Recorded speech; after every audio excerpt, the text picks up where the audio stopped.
నమస్కారం మా Gulf news కి స్వాగతం। ప్రతిరోజు 6 దేశాల తాజా వార్తలు మీకు అందించబడుతున్నాయి।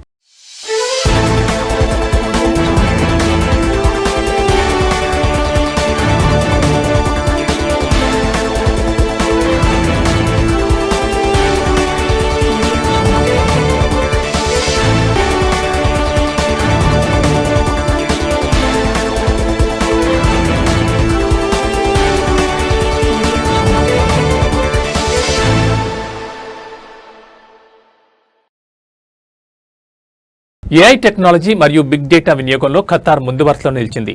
ఏఐ, బిగ్ డేటా మరియు ప్రైవేట్ 5G నెట్వర్క్ల ఎంటర్ప్రైజ్ వినియోగానికి సంబంధించి ఖతార్ ప్రపంచ దేశాల్లో అత్యున్నత స్థానంలో ఉందని GSMA నివేదిక వెల్లడించింది। GCC MENA ప్రాంతంలో డిజిటల్ ఇండస్ట్రీ స్పీడప్ అనే పేరిట నివేదికను విడుదల చేశారు। ప్రపంచవ్యాప్తంగా ఖతార్ మరియు UAE దేశాలు ఏఐ టెక్నాలజీని అత్యధికంగా ఉపయోగించుకుంటున్నాయి। ముఖ్యంగా ఆర్థిక సేవలు, ఇంధన రంగంలో వీటి వినియోగంలో ఖతార్ అత్యధిక స్కోర్ను సాధించింది। అయితే 5G ఫిక్స్డ్ వైర్లెస్ యాక్సెస్ GCCలో కొంచెం తక్కువగా ఉంది, ఎందుకంటే సర్వే చేసిన 3 GCC దేశాలు విస్తృతమైన ఫైబర్ కవరేజ్ను కలిగి ఉన్నాయి। గత 2 సంవత్సరాల్లో ప్రైవేట్ రంగ నెట్వర్క్లు 5G నెట్వర్క్లను వేగంగా విస్తరిస్తున్నాయి। MENAలోని మిగిలిన వాటికంటే GCC మరింత అధునాతన సాంకేతిక పరిజ్ఞానాల వినియోగాన్ని నమోదు చేస్తోంది। 7 టెక్నాలజీ పరిజ్ఞానాల్లో 4 cyber security, cloud, generative AI మరియు ఎడ్జ్ల వినియోగంలో UAE ముందంజలో ఉండగా సౌదీ అరేబియా LOTలో ముందంజలో ఉంది। మొత్తం డిజిటల్ పరివర్తన స్కోర్లను పరిశీలిస్తే సర్వే చేసిన 15 అభివృద్ధి చెందిన దేశాలు 3 GCC దేశాలు ఖతార్, సౌదీ అరేబియా మరియు UAE మొదటి 7 స్థానాల్లో నిలిచాయి।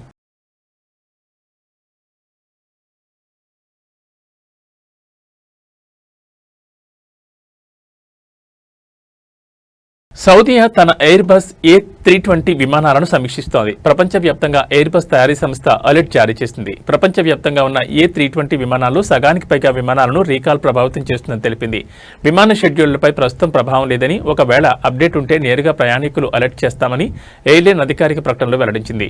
మరోవైపు ప్రయాణికులు తమ కాంటాక్ట్ వివరాలను అప్డేట్ చేసుకోవాలని, నోటిఫికేషన్లను నిరంతరం చెక్ చేసుకోవాలని సౌదీయా కోరింది।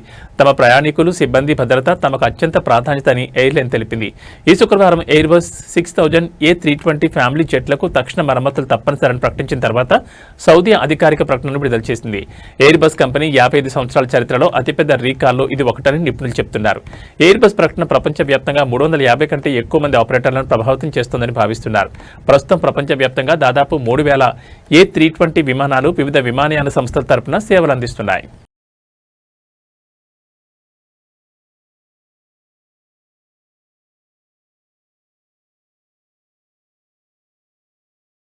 UAE జాతీయ దినోత్సవం సందర్భంగా నవంబర్ 30 నుంచి వరుసగా 3 రోజులు పార్కింగ్ ఉచిత సదుపాయాన్ని కల్పిస్తున్నట్లు అబుదాబి ప్రకటించింది। ఈ రోజులలో దర్బ్ టోళ్లు కూడా ఉచితమని తెలిపింది। పార్కింగ్ ఫీజులు మరియు టోళ్లు డిసెంబర్ 3 నుండి తిరిగి ప్రారంభమవుతాయని తెలిపారు।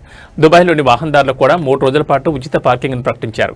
అయితే ఉచిత పార్కింగ్ ఆఫర్ మల్టీఫ్లోర్ కార్ పార్కింగ్లు అల్ఖైల్ గేట్ N365లో వర్తించదని Emirates roads and transport authority వెల్లడించింది। అలాగే నేషనల్ డే వేడుకల సందర్భంగా దుబాయ్ మెట్రో మరియు దుబాయ్ ట్రామ్ తమ సర్వీసుల సమయాలను పొడిగించాయి।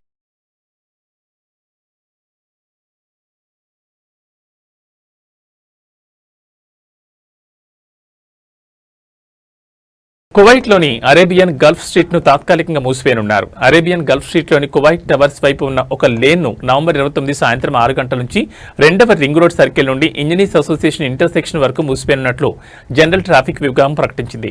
రహదారి ప్రాజెక్టు తుది పనులు కొనసాగుతున్నాయని, ఈ మూసివేత నిర్ణయం 15 రోజుల పాటు అమల్లో ఉంటుందని పేర్కొన్నారు।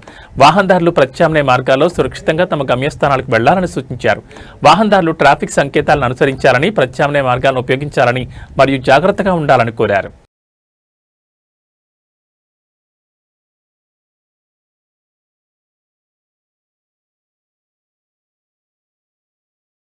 జాతీయ దినోత్సవ సెలవుదినం సందర్భంగా అల్ బురైమి గవర్నరేట్ వాణిజ్య మరియు పర్యాటక కార్యకలాపాలు భారీగా పెరిగాయి। ఒమన్ సుల్తానేట్ నుంచే కాకుండా ఇతర దేశాల నుండి పెద్ద సంఖ్యలో టూరిస్టులు తరలివచ్చారని అల్ బురైమి గవర్నరేట్లోని హెరిటేజ్ మరియు టూరిజం విభాగం డైరెక్టర్ హమీద్ బిన్ రషీద్ అల్ చైతి వెల్లడించారు। గత కొన్ని రోజులుగా రికార్డు స్థాయిలో పర్యాటకులు రావడంతో హోటల్స్ 100% ఆక్యుపెన్సీ రేట్లను నమోదు చేశాయని తెలిపారు। ఇతర వాణిజ్య కార్యకలాపాలు, ముఖ్యంగా రెస్టారెంట్లు, కేఫ్లు, పార్కులు, క్యాంపింగ్ సైట్లలో విపరీతమైన రద్దీ నెలకొందని పేర్కొన్నారు।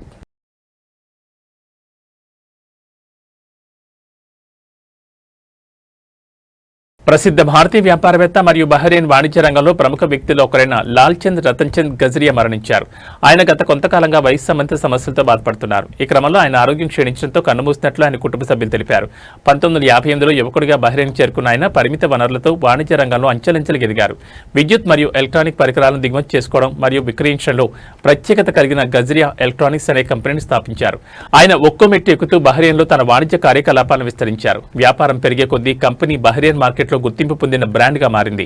అనంతరం గజరియా హోల్డింగ్స్ ను స్థాపించాడు. ఇది వివిధ రంగాల్లో వివిధ రకాల వెంచర్లను నిర్వహించే పెద్ద వాణిజ్య సంస్థగా అవతరించింది. వ్యాపారానికి మించి గజరియా బహ్రెయిన్లోని భారతీయ కమ్యూనిటీలో చురుకైన సభ్యుడిగా ఉన్నారు. అతను కమ్యూనిటీ మరియు చారిటీ చొరవలకు మద్దతు ఇవ్వడంతో పాటు సామాజిక మరియు సాంస్కృతిక కార్యకలాపాల్లో తరచుగా పాల్గొంటారని ఇండియన్ కమ్యూనిటీ సభ్యులు గుర్తు చేసుకున్నారు.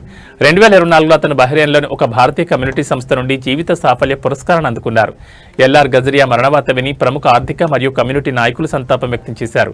అతన్ని బహ్రెయిన్లోని అత్యంత ప్రముఖ భారతీయ వ్యాపార వ్యక్తుల్లో ఒకరిగా, సమాజ సేవతో వృత్తిపరమైన విజయాన్ని సాధించిన రోల్ మోడల్గా అభివర్ణించారు.